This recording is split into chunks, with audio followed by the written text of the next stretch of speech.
As lawmakers attempt to get a handle on the state's financial picture, a new state oversight panel is looking at business tax incentives that have been costing the state millions of dollars.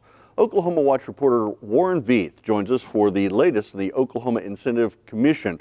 Warren, thanks for joining us. You're welcome. What are some of the incentives that the commission are going to be considering? Well, during this first year, which is a very tight timetable, they're going to take a look at 11 business incentives.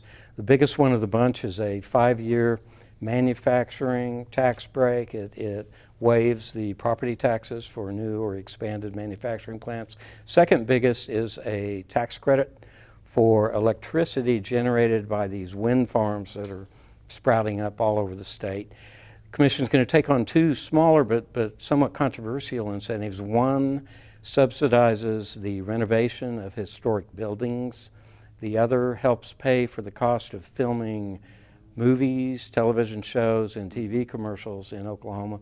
And finally, this year, the Commission's also going to look at a relatively new tax credit that only applies to aerospace engineers and reduces their income tax. Now, that's just the first round of reviews. In the following 3 years, they're going to take a look at another 40 or so.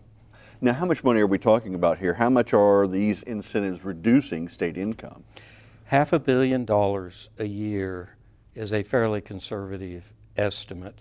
The state can't even estimate the cost of some of these smaller incentives because until recently it hasn't really even tried to track them closely. But the best estimate is that the group of incentives that this commission will look at over time adds up to about $500 million annually. Now, what kind of timeline are we looking at for action to be taken on these incentives? They're trying to move quickly because the commission got off to kind of a late start. Their plan is they've hired an outside consulting firm called Public Financial Management to do an initial review of all these 11 incentives. They plan to vote on these by November or so and then make recommendations to the governor and the legislature by December. Now, will that action come in time for us to avoid the next budget hole next year? Avoid? No way. It's not a timing issue, it's a magnitude issue. The state's going into this next budget cycle with an estimated budget hole of about $450 million, according to the finance director.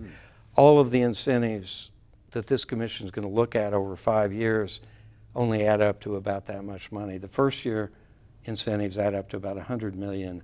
So no, it can't avert this next budget crisis. It could potentially, though, help reduce it. It could shave tens of millions of dollars off of the next shortfall, but that's only if it moves aggressively and also if legislators are willing to review its recommendations and put some of them into effect during the next legislative session.